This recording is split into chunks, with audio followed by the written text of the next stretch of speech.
ఇక భోగాపురం విమానాశ్రయ పనులు పూర్తయిన సందర్భంగా కూటమి నేతలు ఆనందం వ్యక్తం చేస్తున్నారు. కూటమి ప్రభుత్వం తన మాట నిలబెట్టుకుందని స్పష్టం చేశారు.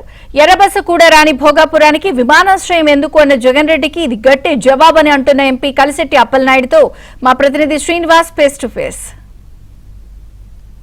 భోగాపురం అంతర్జాతీయ విమానాశ్రయం పని పూర్తయిందని చెప్పడానికి చాలా సంతోషిస్తున్నామని కేంద్ర మంత్రి కింజరాపు రామ్మోహన్ నాయుడు కాసేపటి క్రితమే ప్రకటించడం జరిగింది. రేపు విమానాశ్రయం ప్రారంభోత్సవం నాటికే మిగిలినటువంటి రోడ్డు కనెక్టివిటీ అంతా కూడా పూర్తి చేస్తామని కేంద్ర మంత్రి స్పష్టం చేయడం జరిగింది. ఇప్పుడు మనతో ఎంపీ కలిశెట్టి అప్పలనాయుడు ఉన్నారు. మీరు చెప్పండి, రామ్మోహన్ నాయుడు గారు మీరు కలిసి ఇవన్నీ పనులను పరిశీలించారు, అదేవిధంగా సమీక్ష సమావేశం కూడా నిర్వహించారు. ఏ విధంగా అక్కడ చర్చ జరిగింది, ఏమనుకుంటున్నారు?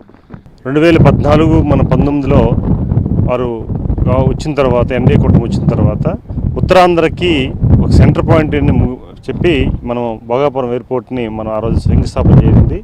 గోవా గవర్నర్ గారు ఆ రోజు కేంద్ర విమానశాఖ మంత్రిగా ఉండడం, అశోక్ గజపతి గారు ఉండడం, వారి సమక్షంలో శంకుస్థాపన చేయడం, తర్వాత వైకాపా గవర్నమెంట్ వచ్చాక దానిని నిర్వీర్యం చేసిన తర్వాత మళ్ళీ అధికారంలో మనం వచ్చిన తర్వాత దీనిని వారు వచ్చి ఫస్ట్ ముఖ్యమంత్రి గారు వచ్చి రివ్యూ చేసి సకాలంలో డిసెంబర్ 26కి ఇమ్మని అడిగితే మనం ముందుకే ముఖ్యమంత్రి గారు చెప్పడం అందుకు పూర్తయింది. ఈరోజు గౌరవ ప్రధానమంత్రి నరేంద్ర మోదీ గారు వారు అపాయింట్మెంట్ అడగడం జరిగింది.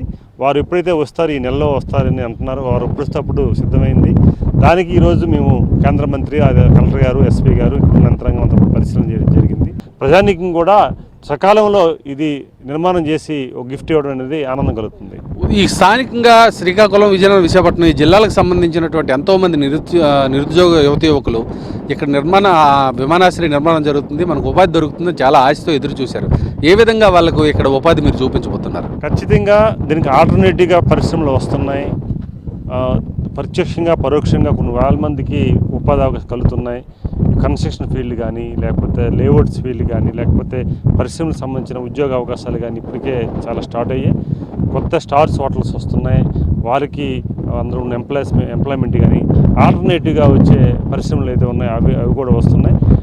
ఇలాగే ఇక్కడ భూములు ఇచ్చిన రైతులకి ఖచ్చితంగా ఇమ్మని మేము యాజ్ ఎంపీగా మేము ప్రజాప్రతినిధులు అందరూ కూడా కోరడం జరిగింది. దాంతో ఇక్కడ ఉన్న వీళ్ళు కూడా రైతులకు కూడా ఉపాధి అవకాశం కల్పించారు, పనులు కూడా కేటాయించారు.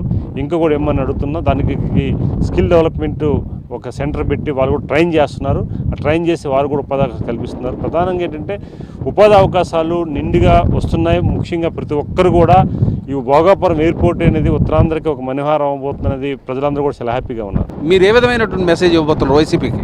వైసీపీ జగన్మోహన్ రెడ్డి ప్రతిపక్ష నాయకుడిగా వచ్చి ఈ భోగాపురంలోనే రైతులు భూములు ఇవ్వద్దు, మేము అధికారంలోకి వస్తున్నాము, దాన్ని ఖచ్చితంగా క్యాన్సిల్ చేస్తాము అని చెప్పిన జగన్మోహన్ రెడ్డి అసలు ఎయిర్పోర్ట్ ఎందుకు పెట్టాలి? ఇక్కడ ఎర్రబస్సు రాని భోగాపురానికి ఎయిర్బస్ ఎందుకు వస్తుంది?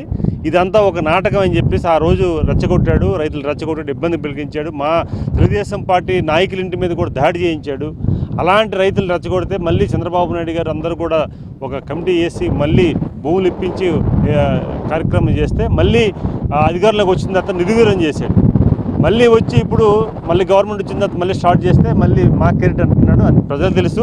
భోగాపురం అంతర్జాతీయ విమానాశ్రయం నుండి వీడియో జర్నలిస్టు సుధీర్తో శ్రీనివాస్, ABN న్యూస్, విజయనగరం.